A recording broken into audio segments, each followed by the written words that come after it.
Hello everyone, welcome to my channel excellent coaching. आज हम कुछ क्वेश्चन आंसर डिस्कस करेंगे जिसका टॉपिक है distinction between assessment for learning and assessment of learning, जिसके अंदर हमने स्कूल बेस्ड असेसमेंट और कॉन्टिन्यूस एंड कॉम्प्रिहेंसिव इवैल्यूएशन भी पढ़ा था।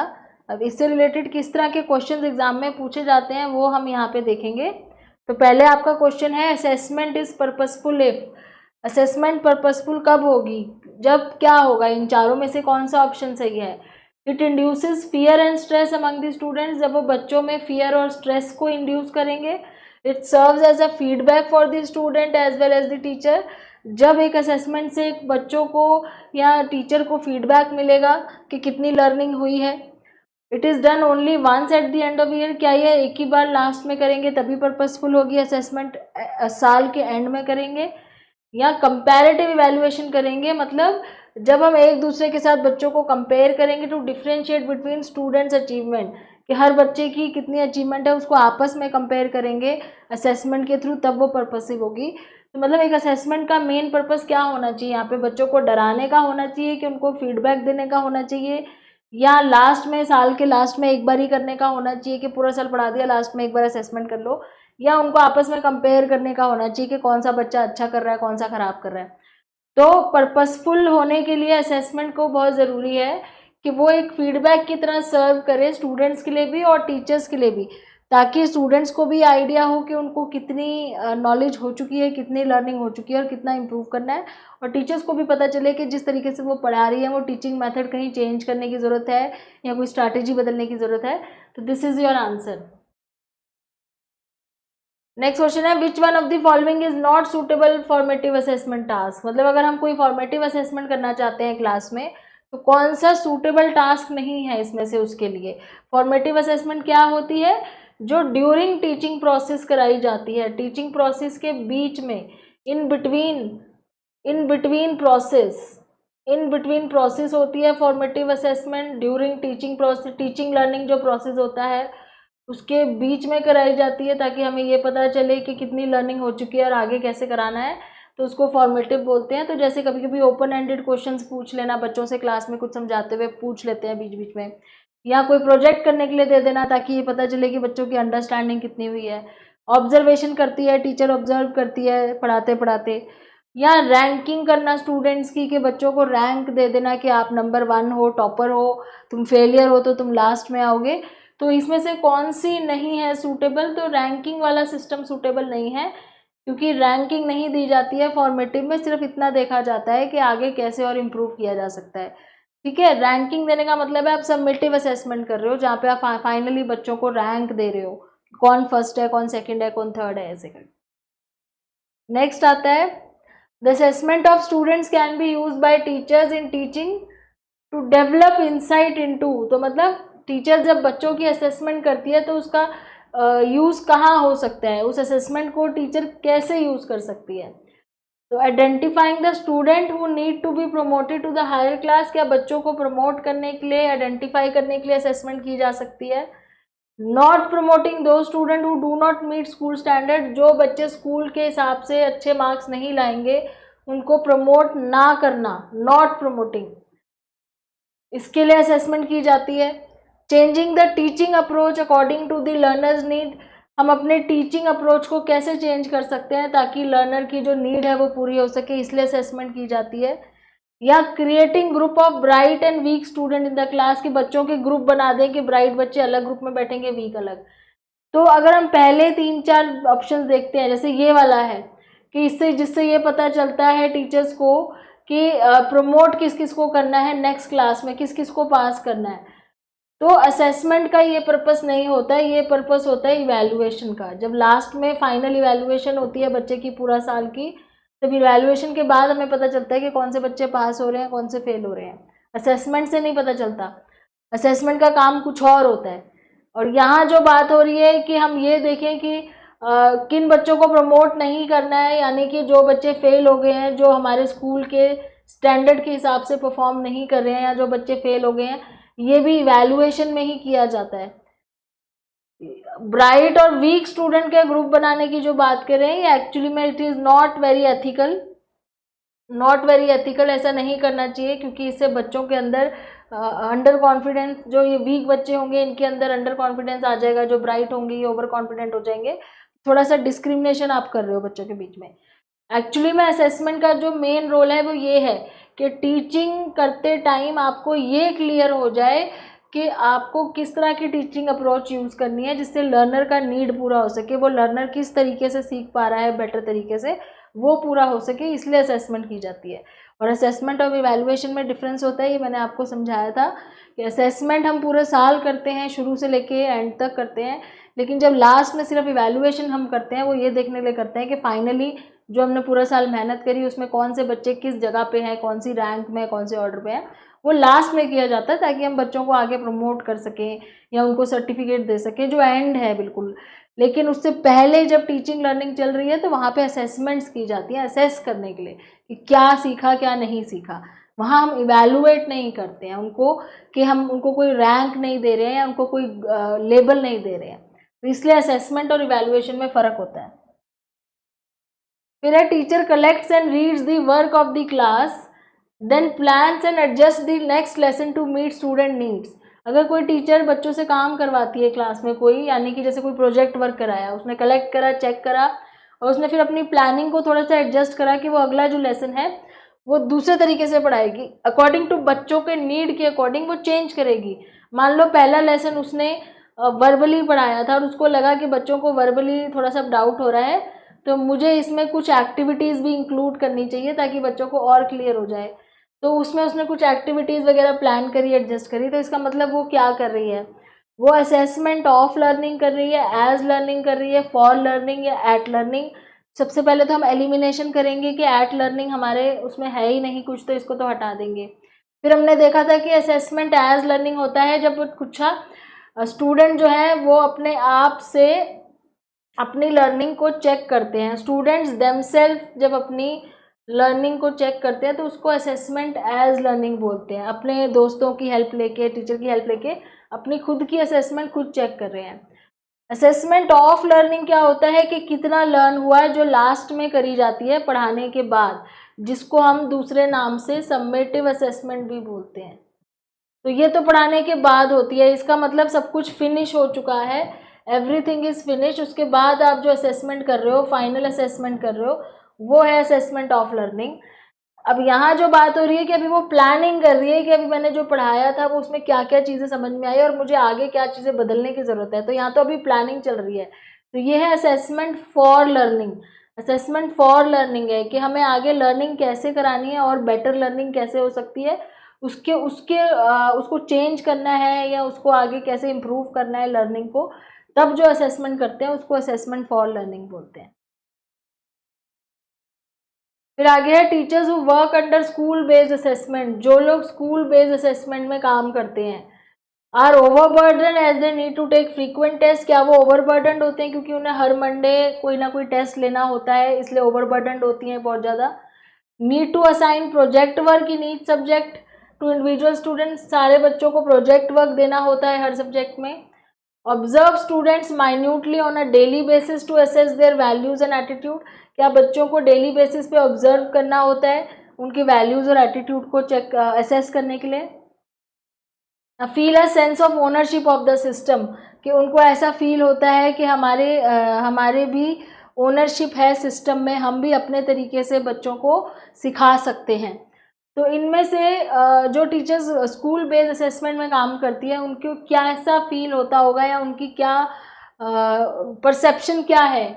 तो ओवरबर्डन नहीं होता है क्योंकि पूरे साल में वो टास्क डिवाइडेड है, तो ओवरबर्डन तो नहीं होते हैं। ओवरबर्डन होते हैं सबमिटिव असेसमेंट में, जब सारा इकट्ठा आपको पूरे बच्चे का पूरा सारा कुछ सारी परफॉर्मेंस साल के एंड में करनी है और पूरे साल आपने उसके बारे में कुछ असेसमेंट नहीं की और लास्ट में आप जस्ट इवैल्यूएट करने बैठ गए कि बच्चा कैसा है, तब वो ओवरबर्डन बन जाता है। असाइनमेंट और प्रोजेक्ट देना ये तो फॉर्मेटिव असेसमेंट का काम ही है। ऑब्जर्व करना बच्चों को माइन्यूटली डेली बेसिस पे, ये भी एक फॉर्मेटिव असेसमेंट का पार्ट है। यहाँ पे आपका जो आंसर है वो ये वाला है कि जब हम स्कूल बेस्ड असेसमेंट की बात कर रहे हैं, क्योंकि स्कूल बेस्ड असेसमेंट का मतलब है जो टीचर्स पढ़ा रही हैं वही टीचर्स उनको असेस कर रही हैं। टीचर्स टीचिंग, क्योंकि वो पूरे साल असेस कर रही है ना उसको पढ़ाते पढ़ाते बच्चों को, तो वही असेस कर रही है जो स्कूल में पढ़ा रही है। तो उनको एक सेंस ऑफ ओनरशिप फील होती है सिस्टम की कि मेरे पास एक रिस्पॉन्सिबिलिटी है और मतलब मैं अपने तरीके से बच्चों को अपने परसेप्शन से बच्चों के नीड से उसके अकॉर्डिंग अपने तरीके से अपने मेथड से स्ट्रैटेजीज़ को कैसे और इम्प्रूव करके मतलब एक ओनरशिप फील हो जाती है कि ये मेरे ऊपर है अब कि मैंने कैसे बच्चों को सिखाना है, कैसे पढ़ाना है और मुझे कैसे उनको ऑब्जर्व करके हर एक बच्चे की लेवल ऑफ अंडरस्टैंडिंग को समझ के मुझे उनको अपने तरीके से टीच करना है और टीचिंग लर्निंग जो होनी चाहिए वो मेरी रिस्पॉन्सिबिलिटी है। तो सेंस ऑफ ओनरशिप फील होती है अगर हम स्कूल बेस्ड असेसमेंट की बात करें। जबकि अगर स्कूल बेस्ड असेसमेंट नहीं है, मान लो एक्सटर्नल असेसमेंट है, मतलब जैसे बोर्ड एग्जाम्स में होता है कि बाहर असेसमेंट हो रही है और पूरे साल कोई असेसमेंट नहीं करी, सीधा बाहर जाके इवैल्यूएशन, तो उसमें टीचर की कोई ओनरशिप है ही नहीं। वो टीचर क्या करेगा, कहेगा मेरे पे डिपेंडेंट कुछ नहीं है, मैंने जैसे पढ़ाना था मैंने पढ़ा दिया, बच्चा जो करके आएगा वो उसके हाथ में है। तो उस तरीके से डिफरेंट हो जाती है परसेप्शन। जबकि स्कूल बेस्ड असेसमेंट में टीचर के पास खुद के पास एक रिस्पॉन्सिबिलिटी ओनरशिप होती है कि मुझे कैसे उसको इम्प्रूव करना है। फिर है कॉन्टिन्यूस एंड कॉम्प्रिहेंसिव इवैल्यूएशन, जो CCE की बात हो रही थी, वो क्या एम्फेसाइज करती है? Continuous testing on a comprehensive scale to ensure learning, how learning can be observed, recorded and improved upon, fine tuning of test with the teaching and redundancy of the board examination. तो पहली बात तो redundancy of the board examination wrong है। क्यों? क्योंकि continuous and comprehensive evaluation ये नहीं कहती कि बोर्ड एग्जामिनेशन बेकार है। वो अलग बात है कि वो होता ऐसे है जहाँ पे बच्चों को एंड में परफॉर्म करके दिखाना पड़ता है और पूरे साल की असेसमेंट एक ही बार में देखी जाती है, बट उसको फोकस करना CCE का काम नहीं है। CCE का, क्योंकि बोर्ड एग्जामिनेशन भी ज़रूरी है, क्योंकि हमें बच्चों को आगे प्रमोट करना होता है, उनको परसेंटाइल के अकॉर्डिंग आगे एडमिशन्स मिलती हैं, तो उसकी एक अलग अपनी इम्पोर्टेंस है। उसको बेकार प्रूफ करना CCE का कोई पर्पस नहीं है, एम्फेसिस नहीं है। CCE का एम्फेसिस है कि किस तरीके से कंटिन्यूस टेस्टिंग हो और कॉम्प्रिहेंसिव स्केल पे हो। कॉम्प्रिहेंसिव का मतलब यहाँ पे है कि बच्चे की होलिस्टिक डेवलपमेंट होनी चाहिए बच्चे की, सिर्फ एकेडमिकली इंटेलेक्चुअली नहीं, जिसके अंदर आपका स्कोलास्टिक और को स्कोलास्टिक दोनों आ जाता है। हमने ये अपने वीडियो में पढ़ा था, स्कोलास्टिक और को स्कोलास्टिक। तो कॉम्प्रिहेंसिव, कॉन्टिन्यूस का मतलब है कि पूरे साल फॉर्मेटिव असेसमेंट होनी चाहिए, ठीक है, फॉर्मेटिव असेसमेंट होनी चाहिए। कॉन्टिन्यूस का मतलब ये है कि जिसमें पहले डायग्नोस्टिक से शुरू होता है फिर फॉर्मेटिव होती है, तो फॉर्मेटिव के अंदर ही एक्चुअली डायग्नोस्टिक आता है। तो कंटिन्यूस टेस्टिंग का मतलब है कि पूरे साल असेसमेंट होनी चाहिए, और कॉम्प्रिहेंसिव स्केल का मतलब है उसमें स्कोलास्टिक और को स्कोलास्टिक दोनों होना चाहिए। तो ये इसका एम्फेसिस है, और ये तो बिल्कुल भी नहीं है। बाकी how learning can B observe, recorded, improved upon, ये तो अपने आप हो जाएगा जब ये चीज़ें करेंगे, जब कॉन्टीन्यूसली असेसमेंट होगी तो लर्निंग कैसे हमने इम्प्रूव करनी है ये तो अपने आप ही हो जाएगा। टेस्ट कैसे और बेटर बनाने हैं ये भी अपने आप हो जाएगा, लेकिन ज़्यादा एम्फेसिस किस पे है कि कंटिन्यूस असेसमेंट होनी चाहिए और कॉम्प्रिहेंसिव स्केल पे होनी चाहिए। फिर स्कूल बेस्ड असेसमेंट का क्या मतलब है? मतलब स्कूल बेस्ड असेसमेंट क्या करता है? Dilute the accountability of board of education.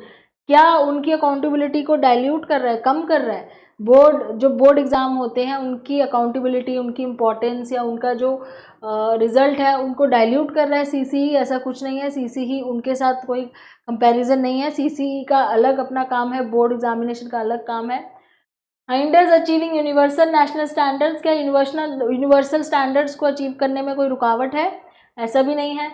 Helps all student learn more through diagnosis, क्या बच्चों की हेल्प करता है ताकि वो और ज़्यादा लर्न कर सके डायग्नोसिस के थ्रू? तो मैंने बताया था आपको कि CCE या स्कूल बेस्ड असेसमेंट जो है उसमें पहले डायग्नोस्टिक असेसमेंट होती है जो स्टार्टिंग में होती है, ये देखने के लिए कि बच्चों को क्या चीज़ समझ में आई हुई, कितनी नॉलेज है पहले से, क्या प्रॉब्लम्स हैं, कहाँ कहाँ पे प्रॉब्लम्स है, और फिर वो फॉर्मेटिव असेसमेंट शुरू हो जाती है ताकि उनको और ज़्यादा हेल्प मिल सके लर्निंग में। तो ये रीज़न है, ऑब्वियसली ये रीज़न है स्कूल बेस्ड असेसमेंट का। Make student and teacher non serious and casual, बच्चों को और टीचर्स को नॉन सीरियस बनाने के लिए, तो ये भी नहीं है। तो ये तीनों ऑप्शन रॉन्ग है। हमारा पर्पस है स्कूल बेस्ड असेसमेंट के बच्चों की हेल्प कर सके लर्न करने में, और थ्रू डायग्नोसिस के बच्चों को स्टार्टिंग ऑफ द प्रोसेस से लेके इन प्रोसेस और एंड ऑफ द प्रोसेस पूरे साल असेसमेंट करते रहें ताकि हम बच्चों की लर्निंग में हेल्प कर सकें। नेक्स्ट है school based assessment is primarily based on the principle. किस प्रिंसिपल पे बेस्ड है? Student should at all cost get high grades. क्या बच्चों को हमेशा हाई ग्रेड्स लाने चाहिए? इस प्रिंसिपल पे बेस्ड है। Schools are more efficient than external body. कि स्कूल में अगर असेसमेंट करोगे तो ज़्यादा बेटर रहेगा, एक्सटर्नल बॉडी से बाहर से कहीं से चेकिंग कराओगे, असेसमेंट कराओगे तो वो इतना बेटर नहीं रहेगा। Assessment should be very economical. पैसे बचाने के लिए करते हैं स्कूल बेस्ड असेसमेंट, अपने ही टीचर्स से करवा लिया ताकि पैसे बच गए। इकोनॉमिकल है इसलिए करा जाता है। Teachers know their learners capability better than external examiner. कि इसलिए करा जाता है कि टीचर्स को अपने लर्नर की कैपेबिलिटी ज़्यादा पता होती है एक्सटर्नल एग्जामिनर से। तो अगर आप यहाँ पे देखो तो इन तीनों ऑप्शंस में से यही आंसर है आपका कि टीचर जब कोई भी असेसमेंट करती है तो वो अपने लर्नर की कैपेबिलिटीज़ को, जिसके अंदर उसके स्किल्स आ जाते हैं, उसका एटीट्यूड आ जाता है, लर्नर का एटीट्यूड, और उसके अलावा उसकी जो को करिकुलर एक्टिविटीज़ हैं उससे रिलेटेड। तो एक टीचर को ना ज़्यादा, जो टीचर पढ़ा रही है उसको ज़्यादा बेटर पता है, एक्सटर्नल एग्जामिनर को इतना नहीं पता होता। वो तो खाली उसकी लास्ट में इवैल्यूएशन करता है, स्कोर देता है, खाली स्कोर देता है जो लास्ट में जो परफॉर्मेंस होती है उसको देख के। तो ये तो परफॉर्मेंस के ऊपर बेस्ड है। अगर मैं आपको बोलूँ एक्सटर्नल एग्जामिनेशन खाली परफॉर्मेंस के ऊपर बेस्ड है, लेकिन यहाँ जो टीचर करती है ये उसकी लर्निंग प्रोसेस पे बेस्ड है, तो इसलिए ये ज़्यादा बेटर है। तो स्कूल बेस्ड असेसमेंट का प्राइमरी प्रिंसिपल यही है कि बच्चे के पूरे प्रोसेस को ही ऑब्जर्व करा जाए, कंसीडर करा जाए, रेदर देन सिर्फ लास्ट की परफॉर्मेंस। क्योंकि लास्ट में क्या होता है, बच्चा कई बार फेल हो गया या वो नहीं पढ़ पाया लेकिन वो पूरा साल बहुत अच्छा कर रहा था, तो लास्ट में पेपर नहीं दे पाता है, या बच्चा लास्ट में कोई पढ़ के नहीं आ पाता, बीमार हो जाता है, तो इसका मतलब ये थोड़ी है कि वो बच्चा बेकार है। तो इसीलिए फाइनल इवैल्यूएशन जो है उससे उसको थोड़ा सा मतलब डी एम्फेसाइज करके पूरे साल की जो एक्टिविटीज़ और बच्चा किस तरीके से रहा है, कैसे बिहेव करा है, कितना पार्टिसिपेट करा है, कैसा एटीट्यूड है बच्चे में, कितनी नॉलेज है, कितना स्किल है, उसको कंसिडर करने की वजह से स्कूल बेस्ड असेसमेंट जो है उसको शुरू किया गया था। फिर लर्निंग में असेसमेंट इज एसेंशियल। असेसमेंट क्यों करते हैं? ग्रेड देने के लिए, मार्क्स देने के लिए। स्क्रीनिंग टेस्ट होता है बच्चों को स्क्रीन करने के लिए कि कौन से बच्चे पास है, कौन से फेल है। मोटिवेशन के लिए, fostering of the purpose of, या फिर बच्चों को अलग अलग ग्रुप में बिठाने के लिए या रैंकिंग देने के लिए। तो ये तीनों रॉन्ग है। ऑब्वियसली असेसमेंट का पर्पस है कि बच्चों को कैसे और मोटिवेट किया जा सके, क्योंकि हमें असेसमेंट में ये पता चल जाता है कि बच्चे को प्रॉब्लम कहाँ आ रही है और हम कैसे और चीज़ें और बेटर कर सकते हैं टीचिंग लर्निंग, और बच्चों को कैसे मोटिवेट कर सकते हैं। तो ये मोटिवेशन के लिए होता है assessment. Next is continuous and comprehensive evaluation क्यों एसेंशियल है। अब यहाँ पे देखो फिर से इन्होंने 2-3 ऑप्शन सिमिलर टाइप के दिए हैं, जैसे fine tuning of the test and teaching, teaching को और टेस्ट को और बेटर बनाने के लिए करते हैं CCE, या बोर्ड एग्जामिनेशन को डाइल्यूट करने के लिए CCE लिया जाता है। Correcting less frequent errors more than मोर फ्रीक्वेंट एरर्स, तो जो लेस फ्रीक्वेंट एरर है उनको करेक्ट करने के लिए, जो लेस फ्रीक्वेंट मतलब जो इतनी बार बच्चे नहीं करते एरर, उसको करेक्ट करने के लिए। या understanding how learning can B observe, recorded and improved upon, या ये समझने के लिए CCE करते हैं कि लर्निंग को कैसे हम और बेटर कर सकते हैं बाय ऑब्जर्वेशन, रिकॉर्डिंग और इम्प्रूव किया जा सकता है। तो फाइन ट्यूनिंग, ये 2-3 आपको देखो ये सिमिलर टाइप के ऑप्शंस आपको दूसरे क्वेश्चंस में भी मिले होंगे, तो इस तरह से हो सकता है कई बार आपके ऑप्शन जो है वो सिमिलर हो, थोड़ा सा कन्फ्यूजन क्रिएट करें। टेस्ट और टीचिंग को, टेस्ट को फाइन ट्यून करने के लिए तो खैर बिल्कुल नहीं होता CCE। बोर्ड एग्जामिनेशन को भी उसकी अकाउंटेबिलिटी को भी डाइल्यूट करने का पर्पस नहीं है। करेक्टिंग लेस फ्रीक्वेंट एरर्स को करेक्ट करना, मोर फ्रीक्वेंट एरर्स को ना करेक्ट करना, इसका कोई सेंस नहीं बनता कि आप उन एरर्स के ऊपर ध्यान दे रहे हो जो कम करते हैं बच्चे और जो ज़्यादा करते हैं उन पे ध्यान नहीं दे रहे हैं, ऐसा कुछ नहीं है, ये भी रॉन्ग है। मेनली CCE का पर्पस यही है कि वो लर्निंग को अंडरस्टैंड करे ताकि ऑब्जर्व कर सके, रिकॉर्ड कर सके और अपना लर्निंग प्रोसेस और ज़्यादा इम्प्रूव कर सके।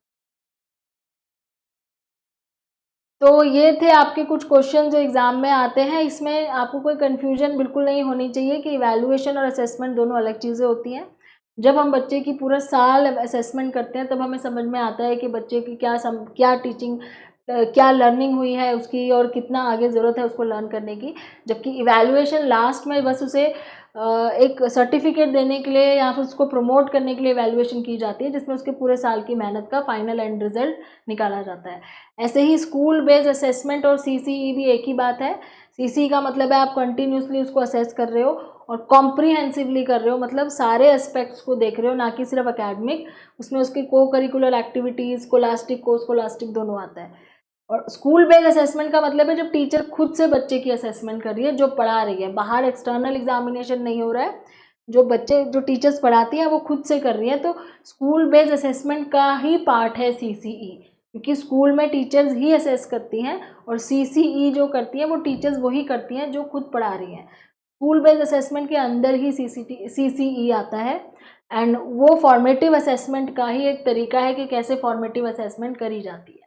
ये सारे कुछ वर्ड्स हैं जो एक दूसरे के सिमिलर मीनिंग वाले वर्ड्स हैं, वैसे सिनोनिम्स नहीं कहेंगे इनको, बट कई बार इनमें कन्फ्यूजन हो जाती है बच्चों को कि क्या ये एक जैसे हैं, बट ये एक दूसरे से जुड़े हुए वर्ड्स हैं, इसलिए कई बार कन्फ्यूजन हो जाती है। तो इन चीज़ों को ध्यान रखना है और क्वेश्चंस भी इस तरीके से पूछे जा सकते हैं, तो थोड़ा सोच के आंसर करना है, थोड़ा सा ध्यान दे के। और आई होप आपको ये क्लियर हो गया होगा टॉपिक अब। तो thanks for watching and please like, share and subscribe.